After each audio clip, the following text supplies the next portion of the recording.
그 다음 장으로 넘어가시면 7번째. 이렇게 그 교화를 하고 모여진 제자들이 비로소 승단이라고 하는 공동체를 형성하게 되었다.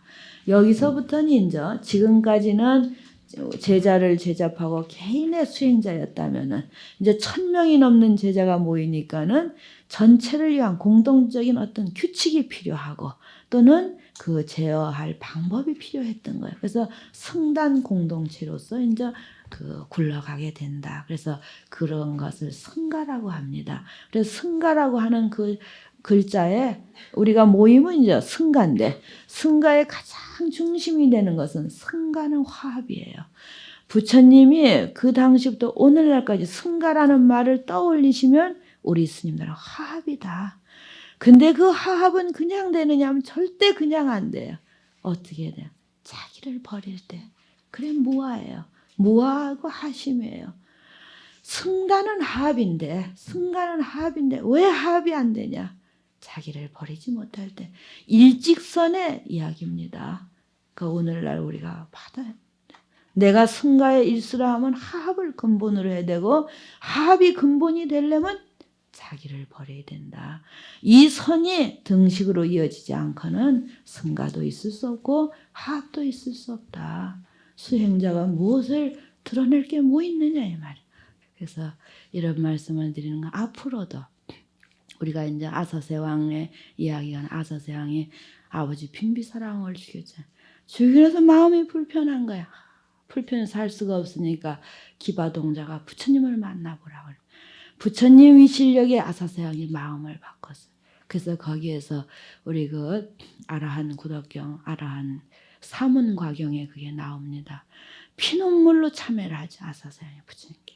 3번을 피눈물로 참회하니까 부처님이 내가 오늘 너의 참회를 받는다. 왜 너의 참회를 받느냐 하면 열애는 참인. 일체중생을 불쌍히 여기는 연고로 너의 참회를 받는다.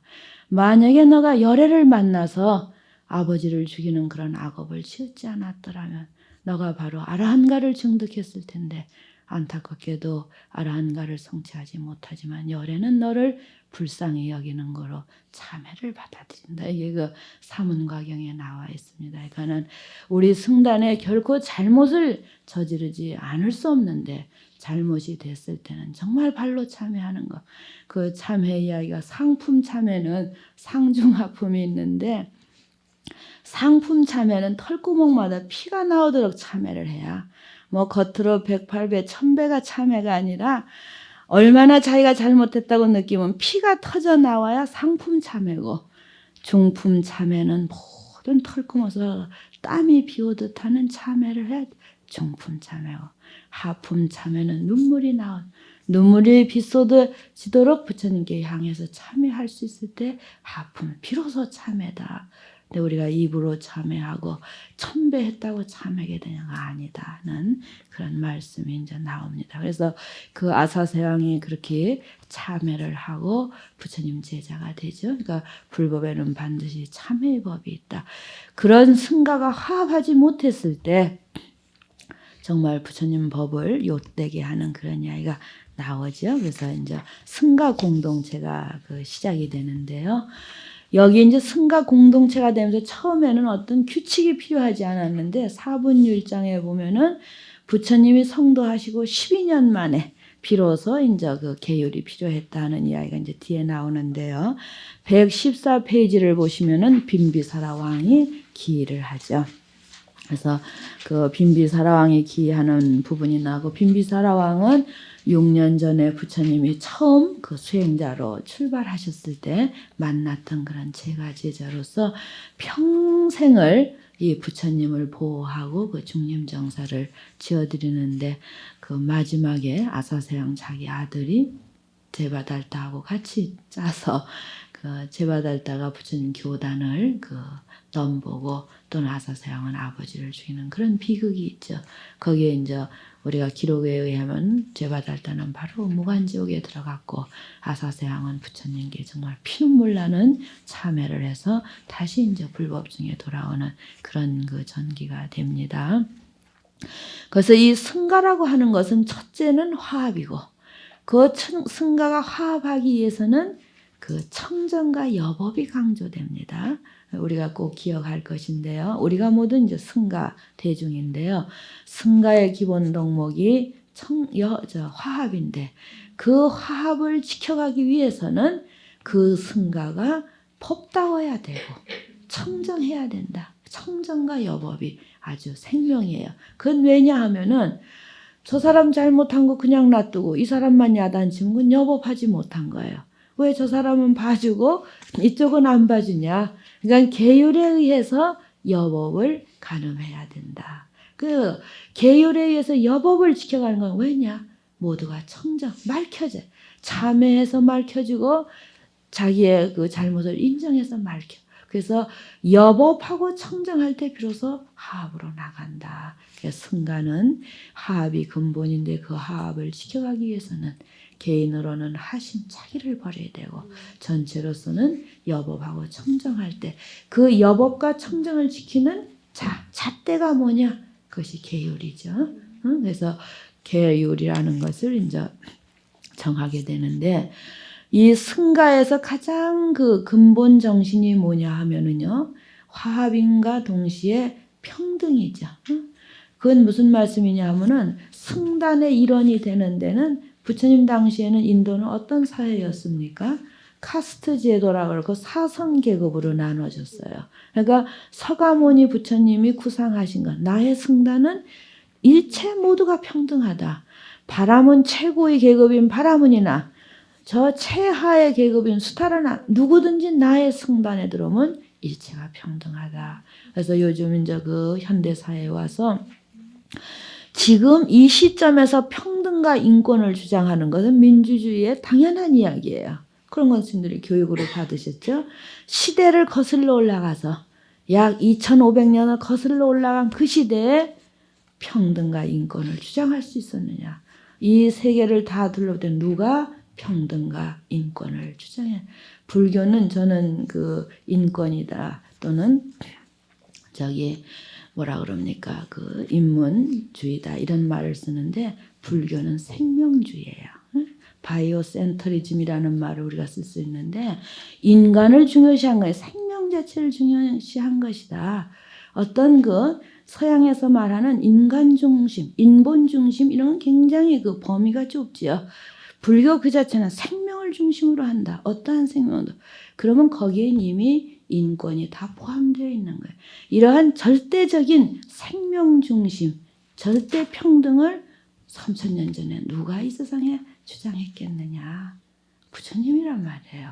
이걸 우리 스님들이 오늘날 알으셔야 돼요. 그래서 그런 것을 이념으로만 주장한 것이 아니라 자기의 승단에서 구체화시킨 법.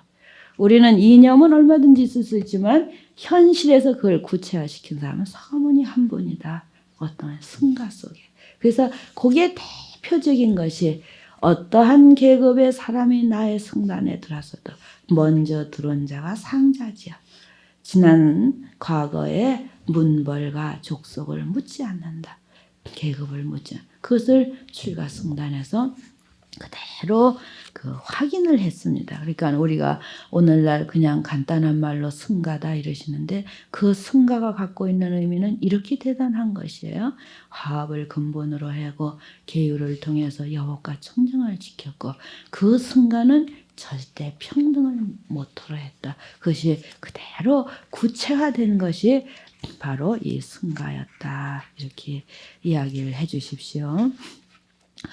그래서 이제 그 다음에 이런 승가 공동의 빈비사라 왕이 정사를 세운 이야기가 나오고 116페이지는 중림정사 그 중림원 이야기가 나옵니다. 그 부분은 어제 말씀드렸고요. 117페이지에 이제 그 유명한 사리불목련이 이제 출가를 하는데요. 거기에 누구가 계기가 돼서 했느냐 하면 밑에서 셋째 줄 보시면 마승비고 마승존자 나오시죠? 그 마승존자의 그 개송이 117페이지 주에 나오는데요.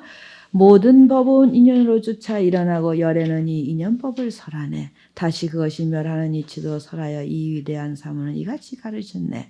근데 사리불목련이 보니까 마승비구가 사리불목련은 그 당시에 한 저기 종교단체 지도자들이었어요. 굉장히 이제 대단한 사람들인데 부처님이 사리불 목련을 얻음으로 해서 그 양파를 얻은 것과 같다 그런 기억이 있어요. 그만큼 훌륭한 제자들이었습니다. 근데 그 마승비구가 걸식하는 모습이 너무나 거룩해서 저 사람은 누구의 제자일까 하고 물었죠.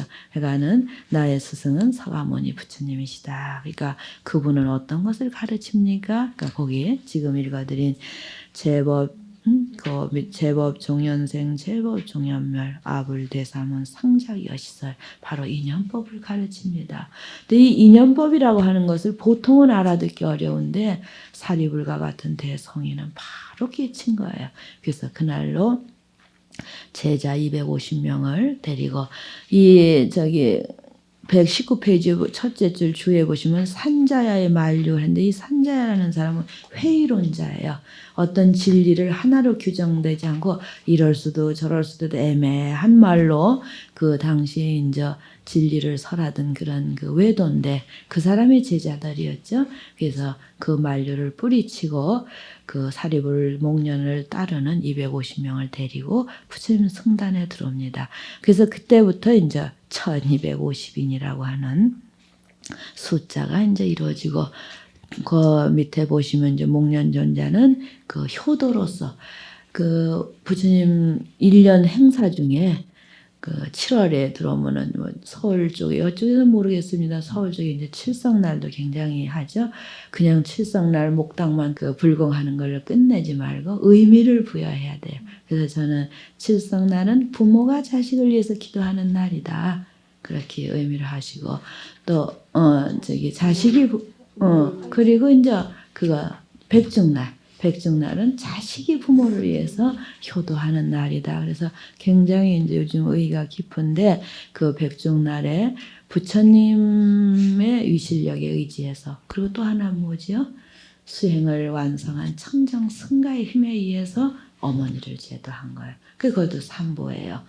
어떤 걸로 업을 멸해 지옥의 멸을 멸하겠느냐? 부처님이 그 청정 수행을 완성한 나의 제자에게 공양해라. 그러면은 너희 어머니의 업보를 면하리라 한 그런 것도 스님들이 이제 목련존재를 생각하시면서 기억해 두셔야 될 것 같고 120페이지에 가면 대가섭에 이제 이야기가 나옵니다. 대가섭은 부처님보다도 이제 더 나이가 많은 제자였고 부처님이 돌아가시고 나서는 이 사리불 목련은 부처님보다 먼저 열반에 들지요. 목련은 부처님 돌아가신 건 난 차마 볼 수 없다서 먼저 열반에 들어버렸다고 그래요. 그러니까 또 거기에 대해서 부처님 말씀도 재밌어요. 제불 과거의 모든 제자가 반드시 그 훌륭한 제자는 먼저 앞세우고 가셨다. 또 이럽니다. 이제 그런 이야기들이 나오는데 이 대가섭은 원래 그 자기 부인하고 이제 약속을 하죠. 부모의 그 권청에 못 이겨서 결혼을 합니다만 둘이 다 이제 그 출가하기를 원해요. 그래서 대가섭도 이제 그 종교 수행자였고 그 부인도 여성 수행자였는데 그땐 비구니 승단이 갖춰지지 않았기 때문에 이제 여성 출가 비구니 승단을 보면 뒤에 그 대도 비구니 마하파살파제 비구니가 되고 그 다음에 이 가섭의 부인이 다른 그 수행 집단에 있다가 이쪽 비구니 승단으로 오는 그런 이제 기록이 있습니다. 그러니까 그 당시에 이미 비구니 승단은 그 구성되어 있지 않아도 여성도 이 가섭존자의 그 부인의 예를 보면 여성도 그렇게 집을 떠나서 수행하고 있던 것이 인도 사회다. 근데 그것을 하나의 승단으로 묶은 것은 그 불교 승단이 처음이다. 이렇게 그 이제 뒤에서 다시 말씀을 드리겠습니다. 그리고 이 대가섭의 가장 중요한 건 일생을 투타행거를 했다는 거. 그래서 투타행거의 가장 기본 정신은 뭐냐 하면은 의식주. 옷은 분소이를 입고 밥은 상행걸식하고 그 제바달다가 부처님하고 대를 서기 위해서 5가지 조목을 세운 것이 있어요. 부처님은 때로는 걸식하지만 때로는 공양청을 받아가잖아요. 그러니까 그것이 문란하다 이 말이에요. 그래서 제바달다는 일생을 우리는 걸식하겠다. 그러니까 부처님이 우리는 걸식을 근본으로 하지만 때로는 공양청을 받아가겠다. 또 제바달다가 나는 일생 나무 밑에 살겠다. 그러니까 1년 반 이상은 나무 밑에서 수행정진하되 때로는 정사에서 몸이 허약하고 노비구를 위해서는 정사에 수행하겠다. 또 제바달다 나는 일생 분소위만 있겠다. 그러니까 부처님은 나의 제자는 분소위를 근본으로 하되 시주의 그 베풀미 있으면 가사의 공양도 받는다. 또 하나는 이제 그 제바달다가 나는 일생을 그 고기나 생선을 금하겠다. 이러니까 부처님은 일부러 찾아 먹지는 않대. 공양은 그대로 걸식으로서 받아 먹는다. 또 일생을 신기약 버려진 약만 하겠다. 그러니까 몸이 허약한 자에게는 꿀과 그 제호를 허락하겠다. 이런 것이 이제 그 5가지로. 그러니까 그건 뭐냐면 제바달다가 아사사용하고 결탁해서 더 강력한 청정 수행 풍토를 확립해 가겠다 이런 그 캐치프레이즈를 내건 거죠. 거기에 대해서 부처님은 미래 중생과 허약한 중생 모두를 통괄하신 것이죠. 그래서 근본은 그것을 하되 사의법을 근본으로 하되 필요에 따라서는 그 정신은 살리되 그것을 받아들이겠다는 것이 이제 부처님이에요. 그래서 그런데 그러한 제자 중에도 일생의 분소이로서 그 마지막까지 실천한 두타제일이 바로 이 가섭존자다. 그러니까 검소한 생활과 인욕으로 거기 나와 있죠. 인욕으로서 일생을 마치신 분이 바로 가섭존자다. 그래서 그분의 그 청렴한 삶에는 아무도 그 추정을 불허했기 때문에 그러한 그 힘이 결국 부처님 돌아가시고 나서 그 교단을 청정승가로서 이끌 힘이 있지 않았느냐 이렇게 이제 이야기를 합니다. 123페이지로 넘어가시면요. 부처님 그 대교단이 나오는데요.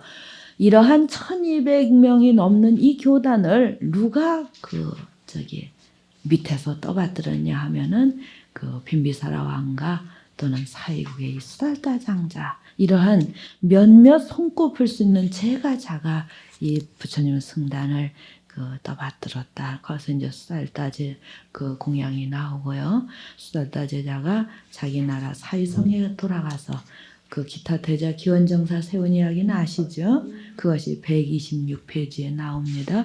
이런 거 우리 스님들의 이제 그 상식으로 전부 정리를 해주시면 좋겠어요. 저희 129페이지 뒷장을 넘기시면 거기는 이제 전부 간혹 설명을 해드렸기 때문에 아실 걸로 이해하고요. 부처님이 이제 비로소 그 고향으로 돌아가십니다. 그 부분인데요. 오늘 스님들께 남겨드린 부처님의 연보가 있으시죠? 부처님의 그 출생연대 자체, 기록 자체가 아주 불확실합니다. 불확실하기 때문에 이 부처님 연보도 이게 결정적인 걸로 보시면은 그건 안 되시고요.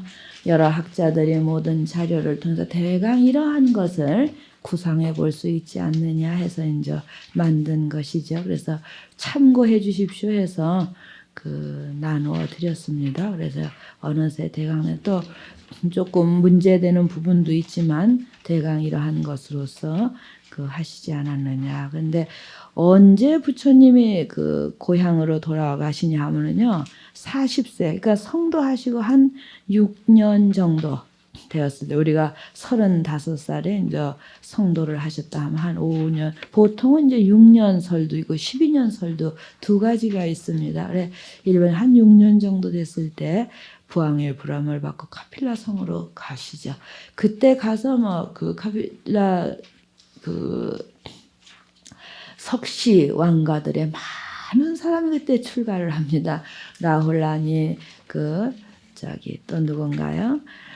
난타 이런 동생들 아들도 다 그때 되는 것이 이제 거기 나와 있고 제일 밑에 보시면 샤카족의 가계가 나와 있죠.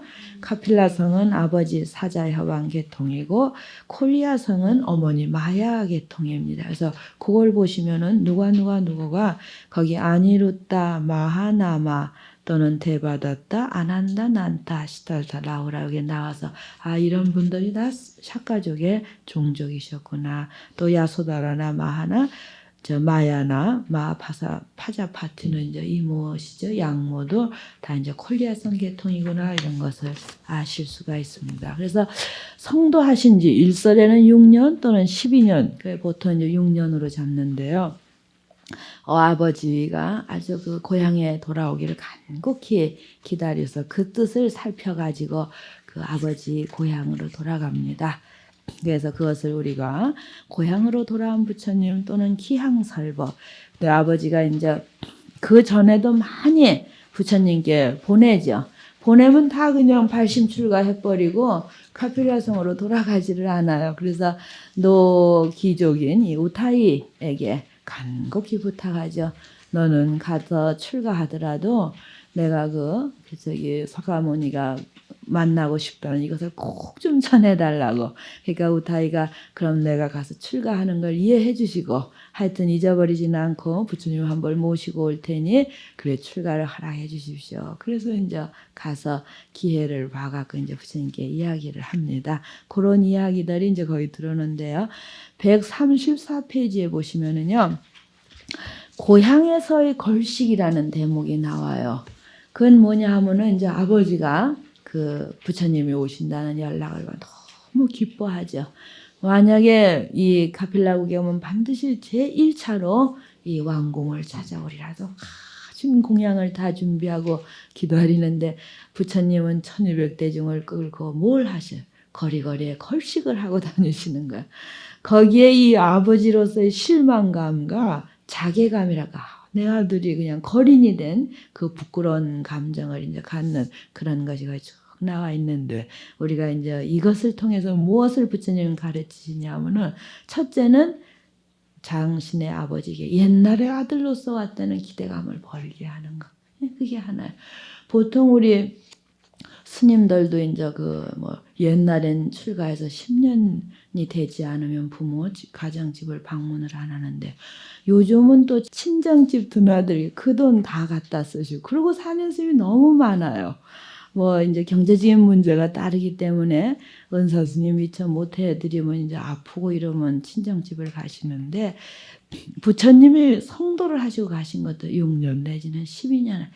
그때 가실 때는 그냥 가신 게 아니에요.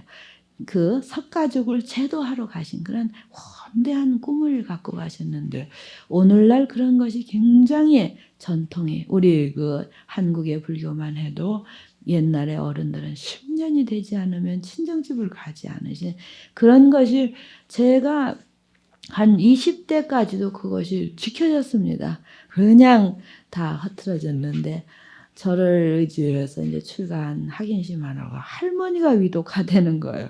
그래서 제가 혼자 아직 10년이 안 됐는데 그 대신 부모님이 절에 오시는 거 얼마든지 허락을 합니다. 그건 정말 은사심도 배려하셔야 되고 그 가장 가까운 사람을 우리가 발심시켜야 되거든요. 그러니까 가장 가까운 사람이 누구냐면 부모님, 형제예요. 그 사람을 발심시키지 못하면 두고두고 그 후환이 남고 그 원망스러운 일이기 때문에 제일 먼저 출가하고 나면은 부모님이 오시게 해요. 그때 본인도 그 거룩한 모습으로 나타나야 되고 주위에서 배려를 해줘야 돼요. 부모님이 발심하실 수 있다. 근데 할머니가 운신도 못 하시는데 갑자기 아프시다 가니까 할 수 없이 이제 또 그 못 뵙고 가면은 또 인간 세상 그렇잖아요. 그냥 앞세워 갖고 갔어요. 가서 혼자 보낼 수는 없어 가니까 가서 보면은 부모님 보이고 옛날 모습으로 되돌아가는 거예요. 그래서 와가지고 이제 제가 그런 걸 했죠. 부처님 이런 걸 제가 기억하기 때문에 부처님이 왜 왕궁에 그렇게 잘 차려놓고 그랬는데 그걸로 밥상 받으러 안 가시고 제자를 데리고 거리에서 왜 걸식을 했겠느냐. 나는 이미 부왕의 아들이지만 옛날의 아들이 아니다 하는 이것이 굉장히 중요해요. 그러니까 첫 번째 부모님을 제압을 해야 돼요. 부모님의 딸이지만 이미 나는 옛날의 딸이 아닙니다. 그것이 우리 스님들이 확립이 되셔야 됩니다. 그래서 그때 못 잡으면 평생 그 집 딸이 돼버리는 거예요. 그때 그렇다고 해서 너무 하면 대나무는 꺾여버려요. 괘씸한 생각 들면 그 부모 제도 못합니다. 괘씸한 생각이 안 들되 이미 내 딸이 아니로구나. 그러한 그 아주 미묘한 감정이에요. 그것을 스님들이 정말 공부를 통해서 미묘한 부모님께 그 아주 서운한 마음은 갖지 않되 이 딸은 이미 내 마음대로 되는 사람이 아니구나 하는 것을 스님들도 이제 보필해 주셔야 본인도. 근데 이거 자체도 없어져 버렸어요. 참 부득이해서 그럴 수는 있지만 참 우리가 승가에서 이걸 지켜줘야 되지 않나. 새 스님들한테 이걸 지켜줘야 비로소 승가의 면목이 서지 않냐 이런 생각을 이제 가끔씩 해보는데요. 정말 처음 부모를 만날 때 부처님과 같은 일을 잃지 말아라. 그래서 아버지가 따주죠. 집에 밥이 없어서 거리에 걸식을 하느냐. 그러니까 135페이지에 우리의 가게는 나의 가게는 걸식이 근본입니다. 아버님 또 놀라는 거예요. 우리 왕가의 가게에 누가 밥을 빌어 먹었느냐. 그러니까 거기서 대답이 풀통. 네, 연등벌 이후에 부처님의 가게에서는 걸식을 근본으로 삽니다. 이런 거는 우리 그 스님들이 굉장히 마음에 접어두셔야 될 그러한 이야기입니다. 그리고 136페이지를 가보면은 거기에 이제 가장 기뻐하는 사람이 누구예요? 야수다라 왕비죠. 비로소 자신의 남편을 보지 않겠느냐. 그리고 나타나지도 못하고 있는데 거기에 정반왕이 그 보이지 않는 야수다라의 그동안의 생활을 이야기를 합니다. 정반왕은 그동안의 일들을 말하였습니다. 야수다라는 태자가 노란 옷을 입었다는 소식을 듣고 그 자신도 노란 옷을 입었으며 온갖 장신구를 버린 것을 알고서는 모든 폐물을 몸에 걸치지 않았으며 하루에 한 끼로서 지낸다는 말을 듣고는 하루에 한 끼만을 들었으며 고행하는 소식을 들은 뒤에는 자신도 그에 못지않은 생활을 하였고 개가 할 것을 권하는 이가 있었는데도 오직 수절하며 태자비로서의 부덕을 키우는 데 힘쓰며 살았노라는 이야기를 합니다. 그래서 거기서 이제 전생 이야기가 나오죠. 그 사람하고의 만남은 그냥이 아니다. 전생의 그런 칠경화를 가지고 서로의 진리에 나아갈 걸 약속한 것이다. 그래서 이 대목을 보면서요. 그리고 많은 그 석가의 그 석시들이 이제 출가를 하는데 부처님의 그 가족 관계는 정말 보통 사람이 아니라는 것인 줄 하나가 인정이 돼. 낭주 이제 야수다라도 다 비구니 교단을 형성하죠. 그리고 또 하나는 요즘은 이제 우리 스님들이 승려 생활을 하시면서도 확신이 없어갖고 동생이 스님 덕하면 그래 되라 이러는 사람이 몇 명이나 될까 싶어요. 그건 자기 승려 생활에 대한 확신이거든요. 근데 부처님은 동생, 아내, 어머니, 아들까지도 얼마나 자기가 가는 길에 절대적인 확신이 섰으면 석가족을 모두 다 출가시킬 수 있었던가. 이건 우리가 부처님이 그 다시 자신이 깨달은 진리에 대단한 확신을 가진 분이다. 거기에 조금이라도 믿음이 흔들렸다면 자기 아들을 출가시키겠느냐, 동생을 출가시키겠네. 이러한 것을 저는 여기에서 배웁니다. 그러니까 우리 스님들이 오늘날 자기 출가에 대한 확신을 가지셔야 된다. 자기 종로로서의 신념이 없고 진리를 보는 눈이 확립되지 않았기 때문에 본인도 우왕좌왕하고 남에게도 그 출가의 정신을 권하지 못하지 않느냐. 우리가 부처님이 이러한 자기 종족 모두를 그 출가시킨 거에 대해서는 커다란 자기 확신이 있었다. 자기 출리, 그 출가 또는 깨침에 대한 대진리가 있었다 하는 것을 스님들이 배워주시면 좋겠습니다. 오늘 오전에는 시간이 돼서 이제 거기까지 하고요. 아니루따의 출가, 우파발리 출가 이런 게 나오죠. 140페이지에. 우파발리의 출가는 왜 그렇게 유명하냐 하면은 이 사람들은 왕자들 이발사예요. 그러니까 이발사는 하층 계급에 속하죠. 그래 왕자들이 다 장식구를 그 보배를 주고 출가하려고 그러니까 그래 머리를 다 삭발을 해드리고 나니까 저런 왕자도 출가하는데 나는 무슨 부귀영화를 부리려고 출가를 못하느냐 해서 왕자들보다 한 발 앞서서 가서 출가를 하죠. 근데 그 다음에 어떤 광경이 벌어졌냐 하면은 그 왕자들이 출가하니까 다 이미 출가한 선배 비구들에게 절을 하라고 그래요. 그래서 왕자들이 하다 보니까 마지막에 자신들의 종인 오바리가 거기에 앉아 있는 거야. 거기 이제 쭈밋쭈밋합니다. 그러니까 부처님이 야단을 치시죠.